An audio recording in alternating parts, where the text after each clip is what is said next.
Good morning তোমাদের সবাইকে। তো তোমাদের যাদের যাদের লজিকগুলো বুঝতে অসুবিধা হচ্ছে অবশ্যই তোমরা কমেন্ট করে আমাকে জানাবে। আর চ্যানেলটা যদি ভালো লাগে অবশ্যই সাবস্ক্রাইব করবে, শেয়ার করবে তোমাদের বন্ধু বান্ধবীদের মধ্যে। তো দেখো, প্রথম যেটা অধ্যায় আমাদের কমপ্লিট হয়ে গেছে।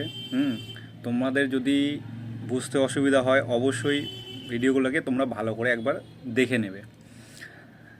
তো আজকে অধ্যায় নিয়ে কিছু আলোচনা করি, যেহেতু বচন অধ্যায়টা কমপ্লিট হয়ে গেছে। দেখো, তোমাদের এবার 2025-এ যেটা থাকবে সেটা হচ্ছে গুণ ও পরিমাণ, আর এসিকিউ বা এমসিকিউ যেটা থাকবে সেটা হচ্ছে ব্যাপ্য অব্যাপ্য। অতএব তোমাদেরকে দুটোই দেখতে হবে। বচন অধ্যায় থেকে শুধুমাত্র 10 নাম্বার থাকবে, যাতে এই দুটো অধ্যায় ভালো করে পড়লে বা ওই দর্শন একটি ঘোষক বাক্য বা বচন হচ্ছে 2 প্রকার, নিরপেক্ষ বচন 4 প্রকার, এইসব বিষয়গুলো তোমাদেরকে পড়ে রাখতে হবে।